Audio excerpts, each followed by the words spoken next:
très heureuse de vous retrouver encore une fois de plus, Madame, Messieurs, à travers cette émission Urgence Santé. 3 mois après Covid-19 en République démocratique du Congo, quel bilan? C'est les sujets que nous allons aborder aujourd'hui dans Urgence Santé. Et sur ce, nous allons recevoir sur ce plateau 2 invités. Il s'agit tout d'abord d'un nouveau visage. Il s'agit du docteur Thierry Bobanga. Il est médecin biologiste au sein des cliniques universitaires. Docteur Thierry, bienvenue. Merci. Et à ma droite, il s'agit là du docteur José Pouloulou. Il travaille au sein de la Riposte. Bienvenue, docteur. Merci, madame. Et ensemble avec ces 2 spécialistes, nous allons parler de la maladie Covid-19 qui sévit en République démocratique du Congo. Comme vous le savez, il y a 3 mois que nous sommes en état d'urgence. Alors, nous allons essayer de juger ces bilans. Est-ce positif ou négatif? Je poserai la première question à Dr Thierry. Bon, on a peut-être un bilan mitigé. Mais je pense en termes de positivité ou de négativité, il faut toujours voir qu'on a affaire à une nouvelle maladie que personne ne connaît assez bien. Même les nations les plus expérimentées n'ont pas encore une connaissance assez fine sur la question. Alors le plus important, si on veut être positif, serait dire que de plus en plus le pays commence à avoir les informations sur la maladie. Et tant soit peu, on essaie de contenir la maladie, bien qu'on soit autour de 5 ou de plus de 6 000 cas. Mais quand nous voyons une ville comme Kinshasa, qui a plus de 12 millions d'habitants, et qu'on soit encore à 5 ou 6 000, plus de 6 000 cas. Non, ça c'est pour toute la République. Mais pour qu'ils soient autour de 5 000, ça veut dire qu'il y a quand même un travail qui est en train de se faire, peut-être avec certaines faiblesses, mais un travail se fait avec les moyens dont le pays dispose, et nous pouvons dire que moi je regarde plutôt le verre à moitié plein. Voilà. Merci docteur Thierry. Est-ce que cet avis est partagé, docteur José? Bon, le bilan, on ne peut pas dire que le bilan est négatif, mais on ne peut pas non plus dire que le bilan est positif. Bon, je ne veux pas dire comme docteur Thierry mitigé, mais ce qu'on peut quand même dire, c'est qu'il y a beaucoup de choses qui se sont améliorées. Quand même, on sait, au début, comme on dit, toute chose au début, c'est toujours difficile.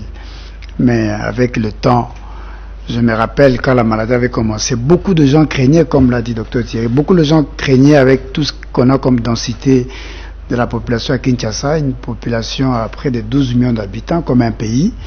Mais on est aujourd'hui à 5532 cas à Kinshasa spécialement, donc on peut dire que il y a beaucoup de choses qui se sont améliorées, alors qu'en Afrique du Sud, ils sont plus de 100 000 personnes qui sont contaminées. Donc Kinshasa, je ne sais pas s'il y a des gens qui spiritualisent les choses, peuvent dire que la main de Dieu est là, mais quand même il y a beaucoup de choses qui se sont quand même améliorées, et du côté peut-être riposte et ceux-là qui sont en train de vouloir un peu sensibiliser la population. Mais docteur José, en parlant de certains déficits, surtout sur le plan communicationnel, certains quoi qu'au sein de la riposte, mais au début on se disait que vous de la riposte, parce que la plupart des têtes que nous retrouvons aujourd'hui dans cette cellule venaient déjà de travailler dans Ebola. Vous venez déjà de travailler dans la partie Est sur une autre pandémie, à Kikwit et ailleurs. Alors, on se disait qu'il y aura sûrement des experts, il y aura sûrement de personnes expérimentées, et on n'envisageait pas à atteindre ces sommets-là, le sommet où nous nous retrouvons aujourd'hui, docteur. Bon, Covid, Ebola, c'est presque peut-être quand on voit la maladie, comment est-ce que les gens s'habillent, comment est-ce que les gens se protègent, tout ça pour soigner la maladie, c'est presque identique, mais toutefois il y a une certaine nuance, puisque Ebola c'est une maladie hémorragique qu'on a eu à l'université, on a eu à étudier ça à l'université, mais tantôt avant que l'émission ne commence, on a dit que Covid c'est une maladie qui est nouvelle, il y a beaucoup de choses qu'on ne maîtrise pas, il n'y a pas plus experts en Covid, mais nous avons des experts en Ebola, des experts venant de pays étrangers. Et ici, au pays, comme moi-même j'ai été j'ai fait à Benigo, Mabutembo pour la riposte contre la maladie à virus Ebola. Mais Covid, c'est vraiment, il y a beaucoup de choses qui changent chaque jour et on a de l'expérience chaque jour. Je crois que c'est ce qui fait aussi que il y a beaucoup de choses qu'on ne maîtrise pas encore jusque-là. Mais en attendant le résultat de toute cette recherche-là, j'ai suivi Dr Jérôme Mouniangui qui nous a parlé de son protocole Covid organique, toutes ces choses-là en tout cas. Bon, alors nous attendons certes un médicament, nous attendons peut-être cette fois-ci quelque chose de définitif pour éradiquer complètement cette maladie. Mais en attendant, Dr Thierry, aujourd'hui nous faisons face à des mesures barrières, surtout au sein de la population. Vous ne travaillez pas dans la riposte, vous êtes certes plutôt chercheur et observateur en même temps, parce que vous aimez bien sillonner dans la capitale. Alors, par rapport à ces mesures barrières, comment vous, en tant que chercheur, vous jugez cela? Par rapport aux mesures barrières, il y a quand même eu quelques difficultés au début, parce qu'on ne maîtrisait pas bien les choses. Un exemple, on a dit au début, seuls les personnes qui étaient malades pouvaient avoir des masques. D'accord? Et puis, au fil de temps, on change, le port de masque doit être généralisé. Et l'autre question qui se pose, quel type de masque? Il faut des masques spécialisés. Mais oui, après on dit voilà, un tissu double peut déjà réduire la transmission. Donc c'est un peu tout ça. Mais moi je dis déjà au mois de mars, lorsque le gouvernement, par le président, ils prennent des décisions, on se rend compte très vite qu'il y a des problèmes. Les mesures barrières ne sont pas respectées par la population. Ça, j'assume, hein, c'est une approche personnelle. Je dis ceci, pour moi, il y a deux niveaux. Les médecins, l'équipe de riposte, et avec des techniciens, des spécialistes en biologie, des spécialistes en virologie, en épidémiologie, eux, ils font des recommandations. Mais l'application, vous n'allez pas demander à un médecin chef de zone de commencer à appliquer les mesures barrières de manière coercitive. Ça, c'est l'administration. Ça, c'est la gestion de la communauté qui n'est pas l'apanage du médecin.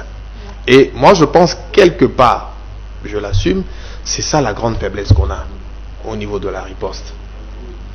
Parce que ce n'est pas au mesure par exemple de Makala, quand même s'il il fait la remarque à l'administrateur public, c'est à l'État, par soit le bourgmestre, soit le gouverneur chef, les chefs de quartier, faire appliquer. Si on dit le port de masque est obligatoire, il doit l'être.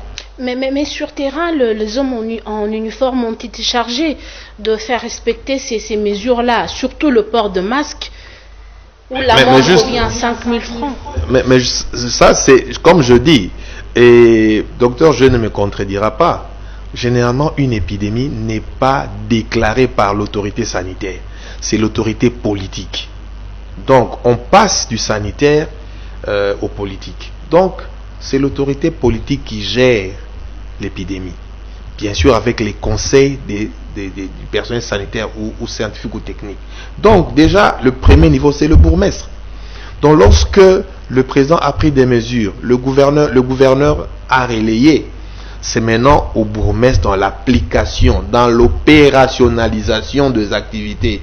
Donc, c'est ça. Et si cela ne marche pas, je pense que ce n'est pas un problème médical, c'est un problème de gestion de la population. Et ça n'est pas le rôle premier de l'équipe de la riposte vu au niveau purement scientifique ou technique ou sanitaire. Donc voilà, c'est ça un peu la difficulté. Parce que l'autre problème, on peut aussi le dire, je crois que j'avais écrit quelques réflexions sur le sujet avec des amis, lorsque on déclenche la riposte, celui qui est censé faire respecter cette mesure, on utilise les policiers ou les militaires. Mais les premiers à être équipés, ce sont ceux-là. Donc le policier, le militaire doit avoir des masques. On doit faire un effort au niveau des camps, soit des policiers, soit des militaires, fournir des masques à toutes ces personnes pour que dans l'application cela soit meilleur. Donc voilà un peu les quelques problèmes que moi je trouve à ce stade. Mais le travail est à faire. La maladie, certes, circule, mais si nous renforçons nos mesures barrières, moi je pense que l'étape, des conseils est dépassée. On doit passer à la coercition. Moi, je pense. Je vais donner un exemple simple. Vous avez, à un moment, lorsqu'on fait l'analyse, la maladie se déclenche aux États-Unis. Le constat qu'on fait, ce sont les Noirs. On a dit que beaucoup de Noirs étaient touchés. Pourquoi? Beaucoup sont des caissiers dans les magasins. Beaucoup sont des livreurs. Donc, un livreur ou un caissier est exposé à plusieurs personnes par jour. Et je vois par exemple dans certains supermarchés ici dans la ville, les caissiers ne sont plus exposés aux clients directement. C'est déjà quelque chose de positif. Mais dans toutes nos boutiques qui sont éparpillées dans la cité, dans tous nos magasins, cela n'est pas appliqué. On pouvait passer dans toutes ces structures, expliquer pour que le contact entre le vendeur et les clients soit réduit au maximum. Mais comment faire cela, docteur Thierry, quand au sein même de la population, il y en a ceux qui ne veulent même pas entendre parler de cette pandémie. Ils disent que Covid-19 n'existe pas. Ils disent que il y a gouvernement, alors docteur. Non, le gouvernement a aussi le rôle, comme on dit, en prenant un peu comme les Africains, un parent.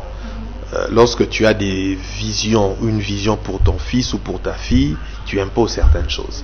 Donc si l'enfant ne veut pas aller à l'école parce que il veut pas, il va dire voilà, comme mon enfant ne veut pas, bon, il reste à la maison. Non, tu l'obliges, tu le prends. S'il faut parfois fouetter, on le fouette, l'enfant va à l'école. C'est plus tard qu'il comprendra. On est aujourd'hui devant une maladie. Docteur José l'a dit, c'est peut-être pas Ebola. Donc le contact peut se faire facilement par des postillons, comme on dit. Donc on doit passer à la coercition. Si tu ne veux pas porter un masque, tu restes chez toi à la maison, c'est clair. Donc celui qui ne porte pas le masque ne franchit même pas la porte de sa parcelle, il reste là-dedans. Donc si vous sortez, vous courez le risque de vous-même vous attraper, parce que si vous attrapez la maladie, c'est la responsabilité de l'État. Donc, ou si vous pouvez encore faire courir des risques aux autres, on met ça. Et je pense, donc pas docteur me contredira, le moment du conseil, en tout cas ça c'est mon point de vue, je l'assume, est dépassé. On doit aller à la coercition, on doit aller à la loi. Le président a décidé, le gouvernement est en train de faire les choses dans la mise en œuvre. Celui qui ne respecte pas subit la rigueur de la loi, je pense. Mais aussi la manière aussi qu'on va faire appliquer. Il y a eu quelques dérapages. Il faut peut-être encadrer nos policiers ou nos militaires pour que cette coercition se fasse dans les règles et tout le monde gagnerait. Voilà.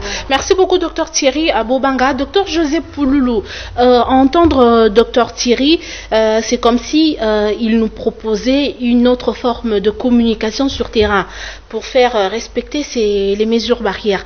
Alors êtes-vous complètement d'accord avec lui? Bon, oui, hein, à un certain niveau, oui. Nous, en épidémie, on dit on ne fait pas que l'épidémie soit militarisée. Hein, parce que ça peut nous créer encore d'autres problèmes. Mais ce qui est bien dans ce que j'ai suivi, ce que le prof a dit, vous savez, il y a beaucoup de gens qui jusqu'à aujourd'hui ne croient pas à la maladie. Et il y a beaucoup de gens qui jusqu'à aujourd'hui, ils veulent d'abord voir quelqu'un de Covid pour croire que la maladie existe. Peut-être presque la majorité des cas, même des intellectuels, là, même des scientifiques, même certains médecins qui ne croient pas à ce que la maladie est là. Comme a dit Dr Thierry, si vous ne voulez pas porter le masque, restez chez vous. Parce que si vous sortez et que vous êtes malade, non seulement vous-même vous exposez, quand vous allez tomber malade, c'est l'État qui va vous prendre en charge, c'est l'État qui va débourser de l'argent pour vous prendre en charge. Alors que tantôt vous avez dit qu'il n'y a pas l'argent. Non seulement ça, vous allez contaminer ceux-là qui sont tout autour de vous. Et vous voyez un peu les risques dans lesquels se met la population. Donc, ce qu'il faut faire, moi je crois qu'on peut encore donner le temps à ce qu'on appelle relais communautaire, de sensibiliser la population. Vous savez, quand vous êtes à l'Est, les gens ne se saluent pas. On dit seulement bonjour, on ne se serre pas la main. Parce qu'ils ont compris que Ebola, quand vous serrez la main à quelqu'un, si vous pouvez l'attraper. Mais ici, le masque, on a même dit le masque en tissu. Parce que si vous ne pouvez pas vous acheter un masque qu'on commence à vendre à 2000 francs, 1000 francs, procurez-vous un masque en tissu. 500 francs.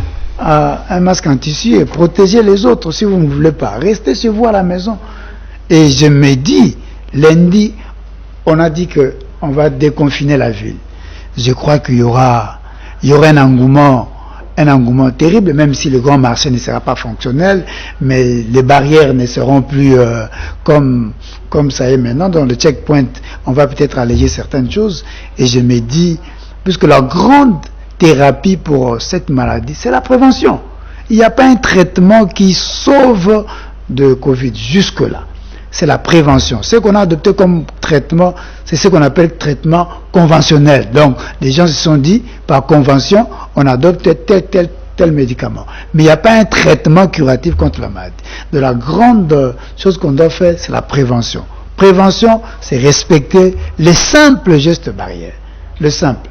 Lavez les mains, portez votre masque. Je crois que c'est éviter tout contact étroit avec des gens, tout ça. Oui. Alors, docteur, puisque vous m'avez anticipé, vous avez parlé de la commune de la Gombe. Alors, quelles sont les mesures que vous envisagez prendre pour ne pas qu'il y ait cet engouement-là que vous avez évoqué tout à l'heure? Parce que déjà, dès le matin, on verra que tout le monde aura les yeux tournés vers la commune de la Gombe. Tout le monde cherchera à rentrer à Gombe. Alors, quelles sont les mesures qui ont été déjà prises? Les mesures prises, c'est que dictées par les politiques. Ils ont dit, on va déconfiner, mais tout le monde doit avoir son masque. Tout le monde doit, dans les checkpoints, laver les mains. Dans les magasins, dans les boutiques, tout ça, il faut qu'il y ait un lavage de mains. Avant d'entrer, il ne faut pas qu'il y ait beaucoup de personnes dans une boutique, Donc, je crois que toutes ces mesures-là, si les gens observaient... Mais docteur, les gens qui vont se retrouver à Gombe le lundi, sachez que la plupart de ceux qui viendront là-bas ne sont pas véhiculés. Et à 17h, moi, je parie même qu'il y aura des gens qui vont courir. Et vous savez comment, quand les gens se précipitent à prendre leur taxi ou leur taxi-bus, il y a certains même qui oublient que Covid-19 existe. Il y en a ceux qui enlèvent le masque parce que dans Kokowel, elle a transporté. J'enlève d'abord mon masque et voilà, on se bouscule. Et il y en a ceux qui sont en train de parler en ces mêmes moments-là. Et ce sont des postillons qui s'envolent, docteur. Alors, par rapport à ça, j'ai confiance à nos politiques.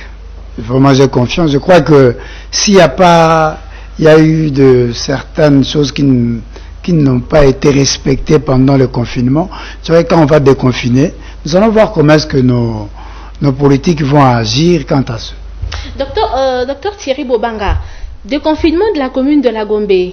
Cette commune qui dès le départ a été l'épicentre de la maladie, puisqu'on nous dit aujourd'hui ce n'est plus la Gombe, c'est Limité maintenant qui a pris le relais. Alors êtes-vous d'accord que la commune de la Gombe soit ouverte ou pas? Bon, je pense qu'au niveau de l'équipe de la riposte, il y a plusieurs cerveaux. Donc je ne peux pas prétendre que moi, avec ma seule tête, je puisse réfléchir mieux que tout ce groupe. C'est faux. Donc je pense qu'il y a des éléments qui ont été considérés pour qu'on arrive à déconfiner la Gombe. Je prends un exemple. La Madja est hors de la Gombe. Pourquoi on doit continuer à bloquer la Gombe? Mais c'est vrai, il y a un risque. Donc comme on dit, il y a environ 2 millions de personnes chaque jour qui se retrouvent à la Gombe. Donc ça crée une certaine tension. Il y a des banques, il y a donc tout ça. Donc c'est peut-être pourquoi on a retardé le déconfinement de la Gombe qui était l'épicentre. Donc la Madi est déjà ailleurs. Parce qu'on peut aujourd'hui dire que Gombe reste confiné pendant 6 mois, mais on n'aura résolu aucun problème. Il y aura de plus en plus de cas à Gombe, à Makala, à Njili. Donc la Madi est en train de circuler et vous restez avec la Gombe derrière vous. Il y a un autre problème, Gombe, en termes de population, c'est de moins d'un pour cent de la population de Kinshasa. C'est moins d'un pour cent de la superficie de la ville de Kinshasa. Donc, je pense, c'est utile. Mais l'autre aspect qui est très important, c'est quand même l'aspect économique, on dirait même social pour nous. Donc les activités sont paralysées, autant d'activités freinées. Et aujourd'hui, même les pays qui tendent à normaliser les activités dans leur pays, c'est surtout cet aspect économique qui est considéré. L'Allemagne, la France, l'Italie, le Portugal. Mais ce qui est à retenir, c'est que nous allons vers ce déconfinement, mais les mesures barrières sont à ce jour la seule approche qui peut nous aider à contenir la maladie. Donc je pense que c'est ça. Donc on doit déconfiner, parce que n'est pas déconfiné, on ne sait pas la maladie. Et si on devait aussi confiner, je pense, soit ce serait toute la vie de Kinshasa. Donc déconfiner Gombe aujourd'hui, je pense que ce serait pas encore très utile. Quand vous regardez au rond-point Ngaba, à Upen, à Pompage, à Victoire, les gens sont dans une promiscuité indescriptible. Donc la chose la plus importante à faire, et ça c'est mon point de vue, il faut peut-être ouvrir, que les activités commerciales ou économiques reprennent progressivement, mais surtout les mesures barrières doivent être d'application. Docteur, je dois dire qu'il ne faut pas militariser l'épidémiologie, mais je pense que il faut, même si pas, ça doit être strict. Donc comme je dis, tu n'as pas de masque, pas un pied dans la rue, tu restes chez toi à la maison. Mais aussi un travail éducatif. Dans certains pays, on voit, c'est clair, même dans les bus pour entrer, donc tu n'as pas de masque, tu n'entres pas dans le bus. Tu n'entres pas dans le bus. Donc celui qui a un masque, c'est celui qui peut être admis. Donc si on le fait, les gens seront contraints. Et l'autre argument dit non, il faut qu'on nous donne des masques gratuitement.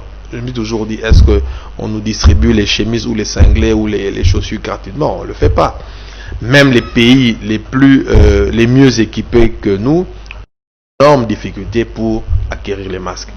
Moi, j'ai fait une expérience, docteur José. J'ai pris un cinglé, j'ai fabriqué au moins 4 masques, un vieux cinglé. Donc, cela veut dire...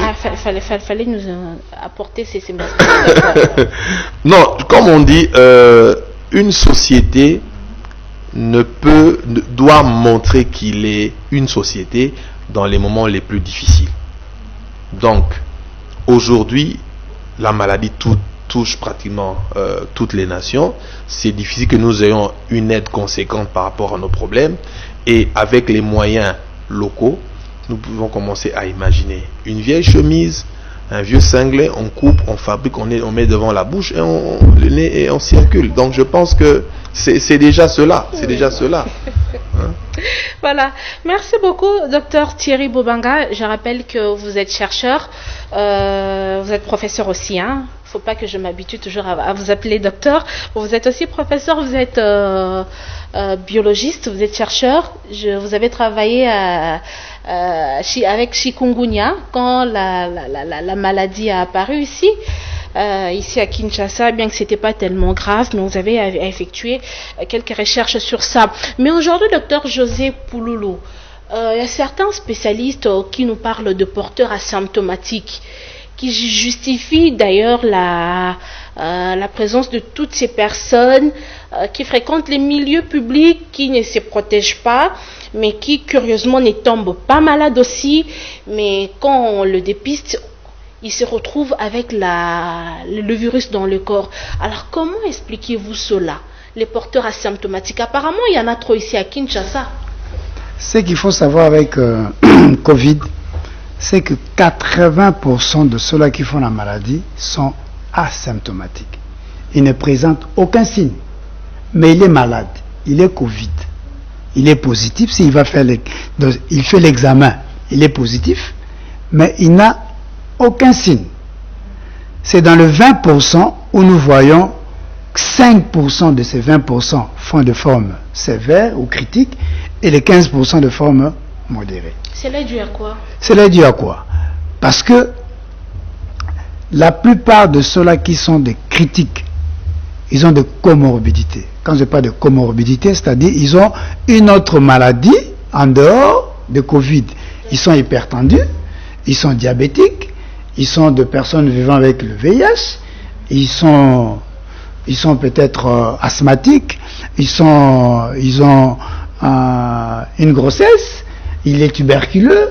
Donc toutes ces comorbidités-là font que la personne qui attrape maintenant la Covid, son immunité étant en baisse, il peut maintenant aller dans un autre stade critique. Mais la plupart de ceux-là qui font la maladie sont asymptomatiques. Mais les malades. Mais les asymptomatiques, comme vous l'avez dit, quelqu'un qui est porteur sain, donc lui ne développe pas la maladie, mais il est malade, mais ne la développe pas, mais il contamine. Il peut contaminer quelqu'un maintenant qui est hypertendu. Cette personne-là fera une forme plus grave que lui. Donc c'est mieux, même quand on est porteur asymptomatique et tu es suivi, on le répète, reste chez toi jusqu'à la fin du traitement, jusqu'au contrôle, au 10e jour, quand tu vas te déclarer guéri. Ça ne veut pas dire que tu vas commencer à sortir sans masque, tu ne vas plus laver les mains, puisque la maladie n'immunise pas. Ebola, quand tu ne l'auras plus. Mais avec Covid, si tu ne respectes pas les gestes barrières, tu l'auras encore. Ouais. Mais je ne sais pas, docteur Thierry, si vous avez pu remarquer, c'est le même virus. En France, on a assisté, on a vu à travers un TV Internet des images où des gens tombaient brusquement comme ça. Les gens faisaient de crises, de personnes déjà atteintes qui sont arrivées à un stade. C'était presque toutes les personnes qui ont souffert de cette maladie en Europe qui ont manifesté des symptômes graves. Mais pourquoi ici en République démocratique du Congo, on se retrouve avec un bon nombre de personnes asymptomatiques? Alors, vous allez peut-être rejoindre l'hypothèse de certains chercheurs qui disent que la race noire est immunisée davantage. Pourquoi? Parce que nous avons reçu plusieurs vaccins, plusieurs médicaments, et qui fait en sorte que nous ne puissions pas développer directement cette maladie. La théorie de la race noire a été déjà balayée, parce qu'on a remarqué aux États-Unis, c'est même les Noirs qui ont fait la mort. On a même dit que la Covid a vraiment encore enfoncé les inégalités. Donc cette théorie est déjà battue en brèche. Mais il y a des hypothèses. Comme je dis, je le répète encore, la Covid, on ne la maîtrise pas encore. C'est pas comme le VIH ou Ebola ou la tuberculose. On a beaucoup d'informations. Une des informations serait que en Europe, c'est l'âge. Donc en Europe, vous avez une population très âgée, avec une espérance de vie qui est en France autour de 70 ans. Et lorsqu'on regarde, on s'est rendu compte que la mortalité a touché plus les personnes de plus de 65 ans. En plus des problèmes de comorbidité. C'est que l'Afrique a une population jeune. Ça, c'est une théorie. Une population très jeune qui pourrait, 35 ans en moyenne, qui pourrait faire barrière. Donc, on aurait beaucoup de cas de personnes asymptomatiques. Mais la crainte, moi j'ai cette crainte, c'est que toutes ces personnes jeunes pourraient transmettre à tous nos seniors cette maladie, et on va se rendre que dans 3 mois, dans nos quartiers, tous nos papas, tous nos vieux du quartier vont trépasser. Donc c'est ça. Et en Europe, par exemple, dans certains pays, on a même interdit les visites des jeunes enfants vers leurs grands-parents. Donc on dit, si l'enfant a la maladie, s'il va visiter son grand-père ou sa grand-mère, et c'était un problème. On a même fermé les maisons des retraites aux visites. Donc c'est tout ça. Donc nous devons enlever dans nos têtes que nous, les Noirs, on ne va pas faire la maladie. Pour preuve, la maladie est arrivée dans notre pays, il y a des décès. Nous connaissons des personnes qui ont été touchées et qui sont décédées. Donc on n'est pas là pour citer les noms. C'est que les gens, il faut citer telle personne. Non, ça ce n'est pas. Et c'est qu'aussi les gens oublient, le médecin, dans son code de déontologie, est aussi lié au secret médical. On ne peut pas dire que tel est malade ou tel autre n'est pas. C'est au malade lui-même de venir se présenter, dire que moi j'ai été malade ou je le suis encore. Moi j'ai suivi un témoignage d'une consoeur médecin qui a parlé de son cas. Donc c'est dans la maladie, et donc nous devons, et par rapport comme des questions la France ou la RDC, c'est le même virus qui circule. Mais comme aussi on sait, quand un virus circule, il peut, avec le temps, commencer à faire des mutations, soit devenir plus virulent, soit devenir moins virulent. Donc, si peut-être dans certaines hypothèses, on aurait en face de nous maintenant un virus moins virulent que celui qui était en Europe, Dieu merci. Mais, comme on le dit, la chose à faire, c'est des mesures barrières pour que nous puissions contrôler et peut-être éliminer cette maladie, en attendant qu'on ait un traitement curatif. Au niveau de la prise en charge, est-ce que elle évolue à ce stade où nous sommes, parce que vous avez plus de cas? Est-ce qu'il y a toujours de petits soucis, de petits pépins que vous avez rencontrés au début, ou est-ce que les choses ont évolué, surtout au niveau de logistique? Bon, la prise en charge a sensiblement évolué, puisqu'avant, on avait une létalité qui était, je me rappelle, au mois d'avril, quand j'étais ici, on avait une létalité à 11%. On critiquait plus que la prise en charge n'était pas bonne, tout ça, mais maintenant, on a une létalité de 2%. Mais ce n'est pas que personne n'est content quand une personne meurt, hein. Donc, même si c'est une létalité de 2%, il y a quand même des gens qui meurent. Mais ce qui nous concerne, il y a beaucoup plus de choses qui se sont améliorées, puisque comme avant, le traitement n'était pas encore bien, les traitements conventionnels n'étaient pas encore bien ajustés, et on s'est vraiment battu pour qu'on commence à prendre en charge les gens très tôt, puisque ça aussi on l'a remarqué. Il y a des gens qui se cachent, il y a des gens qui sont malades, qui ont honte. Ils croient que Covid c'est sida, quand même sida, quand même, il y a quand même des gens qui passent aussi à la télé, qui témoignent que moi je vis avec le sida, tout ça, je suis un traitement. Il y a des gens qui se cachent, il y a certaines personnes qui se cachent, alors là aussi ça ne nous aide pas. Quand tu te caches, et puis quand tu commences à avoir une détresse respiratoire, tu nous appelles. Tu appelles alors que ton état déjà est très critique, tu viens à l'hôpital, quelques heures après tu décèdes. On dit que non, c'est la prise en charge. Alors que si la personne était venue à l'hôpital, on sait que les traitements adéquats pour ceux-là qui ont des détresses respiratoires, c'est l'oxygène.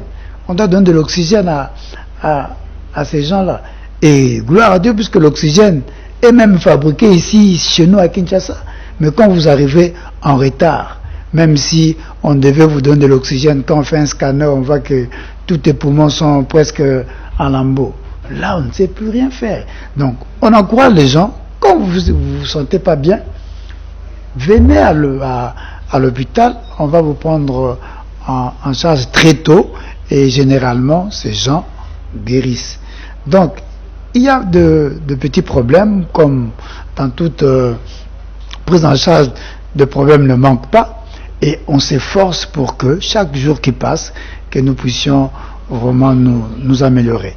Mais qu'en est-il alors de morts, de personnes décédées de la Covid-19?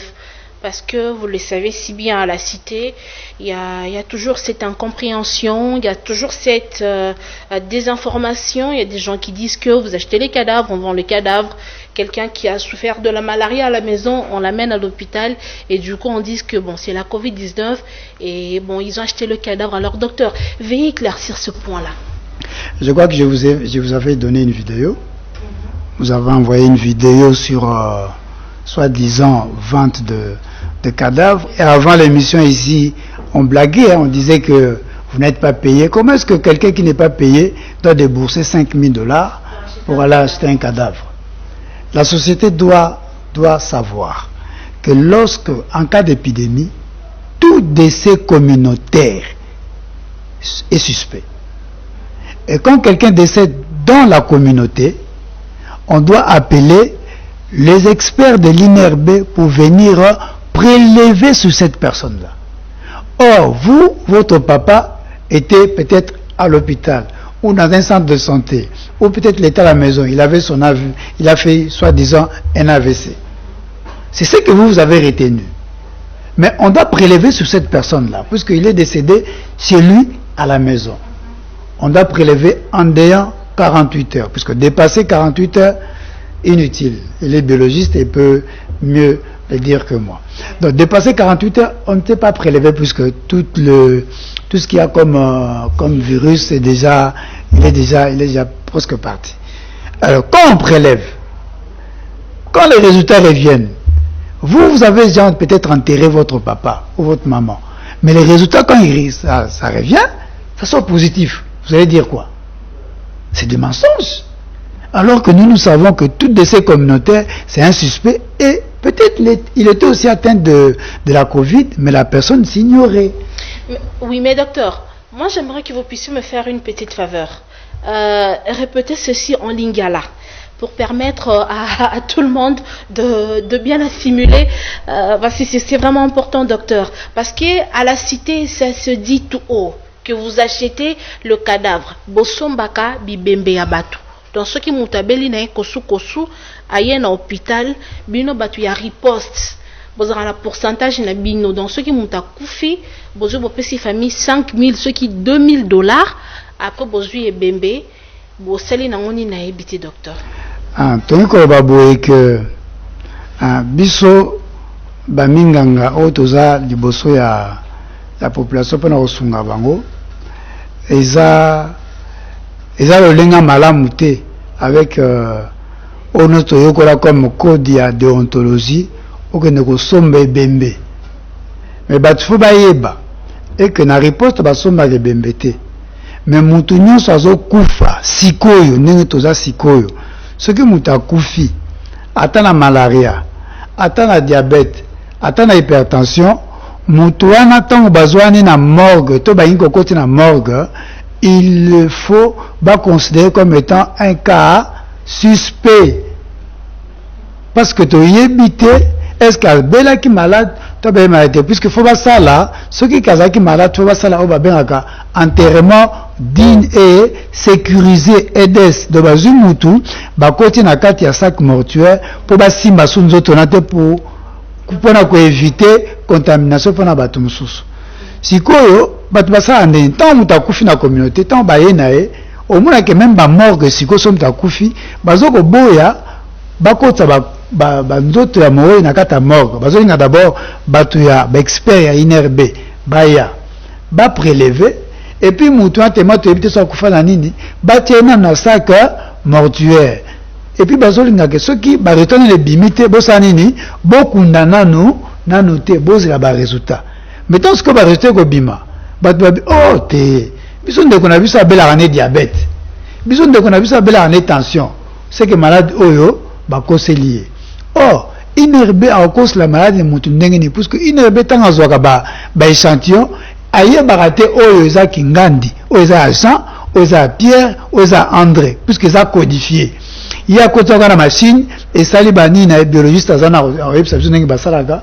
ekoti na machine yango moko ebimisi ba résultat ale ba yesko bani ko décoder oyo eza pona docteur Thierry oyo eza pona docteur Poululu oyo eza pona madame Gabriela donc INRB azana intérêt moko te ya kokosela mutu mais siko docteur soki bozwi ebembe wana ba test et après 48 heures bokangi mutu wana oyo akufi aza na morgue mutu wana aza na covid na nzoto na ye bon à part kotia ye na kati ya sac mortuaire avant batia ye na kati ya cercueil bosalaka lisusu nini oyo basalaka eza oyo tobengi eza na service moko na riposte babengi prévention et contrôle des infections PCI bango nde mutu bayebi ndenge nini ya komanipule corps wana puisque bamanipula corps wana te ndenge kaka mutu nyonso akufi na peut-être na malaria to na utilisera disons même chlore pour décontaminer place nyonso wana tout ça pour éviter que et à la famille vous donnez quelque chose on donne quoi puisque d'abord pour tous ceux-là qui meurent de la Covid bakunda bango félé bakor na bango na morgue félé ce que tu vas éviter ils ont fait les beaux. Pourquoi? Et là, ils ont fait le père Sombongo, alors qu'ils ont fait les. Cimetière, nous allons marquer une petite pause pour suivre ceci.